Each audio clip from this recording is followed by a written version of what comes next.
The poster read, "Happiness. Sold in glass jars. Call today." And underneath the text was a phone number. I was walking home from a long, exhausting day of work when I caught a glimpse of a paper stapled on an old telephone pole. I took a picture of it thinking it was amusing. I was going to show my wife once I got to our apartment, but I was caught up with chores and forgot about it. Dinner, dishes, laundry, packing a snack for our daughter, putting her to bed, then putting her toys away that she'd left out in the living room. Every night, it was the exact same routine. The next day, I awoke sleeping back to back with my wife. I always had to get up earlier than she did for my job, so I quietly got ready for the day and headed out the door. At work, I was updating the company's latest expense report. Most days were similar to this one. They were basically paying me to stare at a computer for 9 hours a day and input a couple numbers into a spreadsheet. I finished my work very quickly, so I decided to head out of the office early. It also helped that it was a Friday, and a lot of people leave early at the end of the week. On my walk back, I was thinking of what my life had become. I did this often. I always dreamed of traveling when I was younger. I wanted to drive across the country or solo backpack across Europe. Then I met Kelsey. Don't get me wrong, I loved Kelsey. I mean, I still do. We just don't have that spark anymore. When you meet someone and get in a relationship, whether it's meant to be or not, some of your personal life plans have to be put on hold. And then that relationship turns to marriage, and then you have a baby, then you have to enroll your daughter in a preschool, then you have to get a better paying job and work more hours and blah, blah, blah. I'm not trying to throw a pity party for myself. I'm just saying I wasn't exactly content with where I was in my life. I wouldn't have referred to myself as a happy person. As I took the same route home that I did every day to work and back, I walked by the same poster I had passed the day before. I don't know why, I really don't, but I decided to call the number. I figured it would be some joke. Maybe someone just picks up and says, "I love you," on the other end and hangs up. Or maybe it's a line to a sex worker. I had no idea what to expect. I called. It only rang once before someone picked up. "Hello?" A woman said. Hi, I'm calling about your poster? Your ad?" "Oh, awesome," she said calmly. "When do you want to pick it up?" "Pick what up?" "The jar," she said, like it was the most obvious thing in the world. "Oh, of course, I realized then that I had left work early without telling Kelsey, so I could just go pick it up now and she'd be none the wiser. What exactly is it that you're selling?" "I just told you. It's happiness. In a glass jar. Like the poster said. Happiness keeps best in glass jars. They're more durable than, say, a plastic bag." Okay. Should we meet somewhere?" "For sure. I don't want you to end up being a creep or something, so let's go to a public place." The public place we decided on was a Starbucks parking lot a little over a mile from me. Now, I didn't think I was really going to be buying a jar of happiness or whatever. I was 99% sure she was going to sell me drugs. Maybe heroin would be in the jar. I remember thinking, oh no, happiness is probably a nickname for some street drug and I'm going to a drug deal. What if she's a cop? Am I going to be arrested? But something inside me told me to keep walking, and so I did. I stood outside and texted her. "I'm here." "Cool. Be there in a second," she replied. "What are you driving?" I asked. "Silver Camry," she said. And as her final text came through, I saw her car pull in. She took a spot not too far from where I stood. I could see there was no one else in the car, which put my kidnapping fear to rest. She opened her door and stood on the pavement, looking around until her eyes met mine. I gave her a little nod of acknowledgement. She simply responded by waving her hand, gesturing for me to come over to her car, so I did.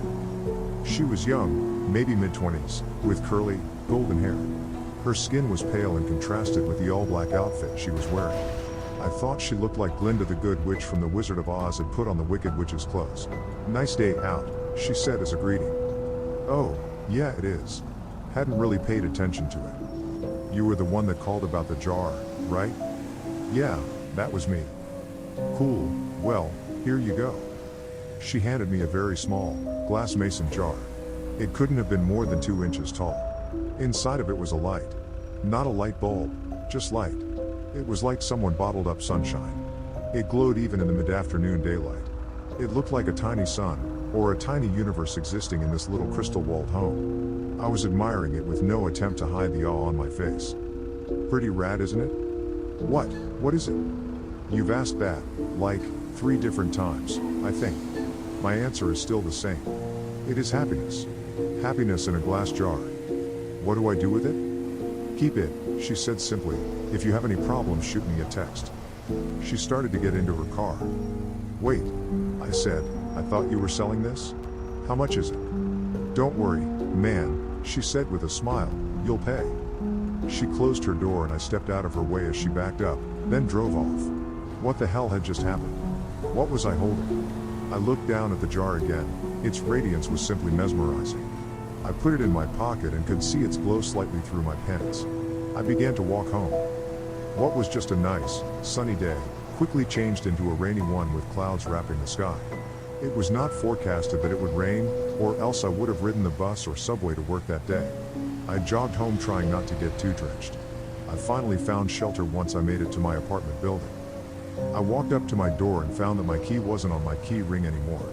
Shit, I can't believe I lost it again, I thought. I knocked on the door and said in a somewhat loud voice, "Hey babe, it's me, I don't know what happened to my key." I heard the door being unlocked from the other side.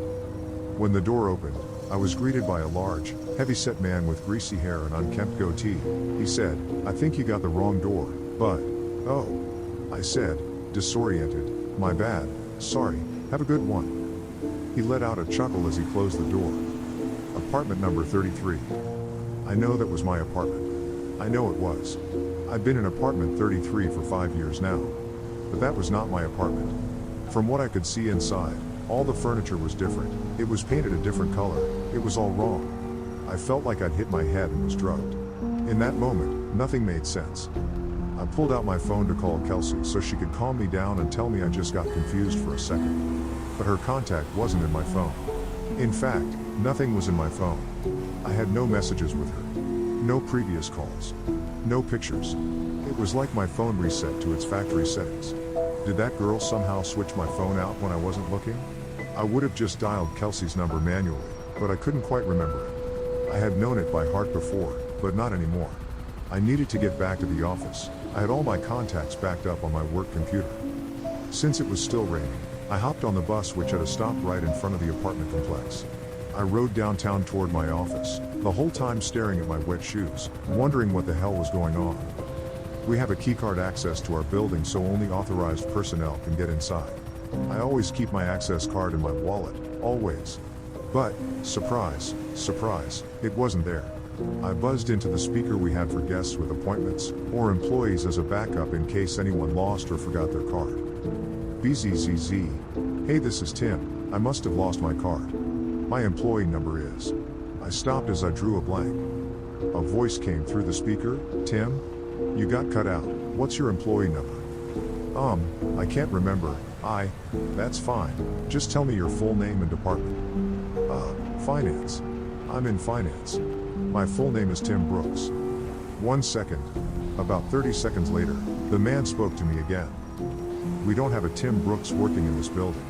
Did you have an appointment with someone? I backed up in surprise, almost tripping on my own feet. I had just been in that office an hour or two ago. What was happening to me? I felt like I was getting Alzheimer's but going through every stage in one day. I stared at my hands, unsure if I was in the right body. I felt like the world around me was disintegrating. I wasn't in control, I was merely sitting inside somebody else's head, watching the world through their eyes. Just then, I got a text. I recognized the number immediately. It was that girl. The one who gave me the jar.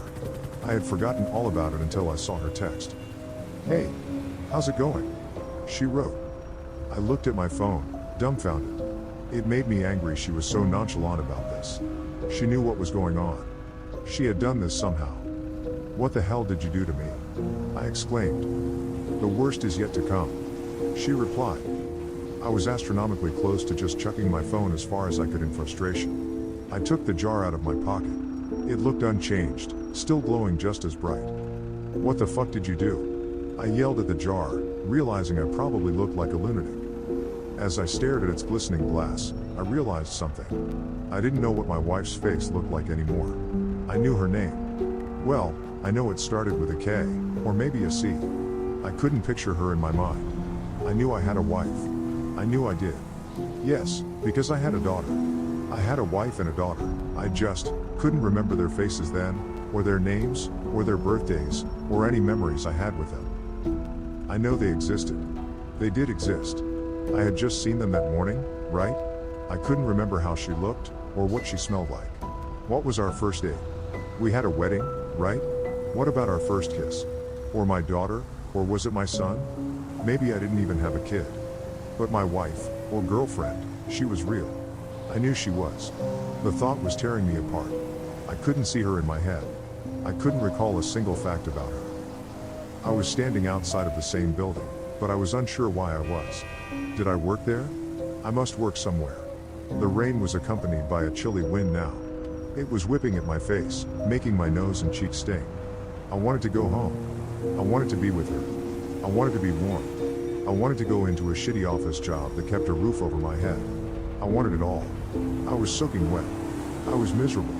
I couldn't remember my parents, or my childhood. Did I even have any friends? Why was I in the rain? I looked down at my hand. I was still clutching the jar.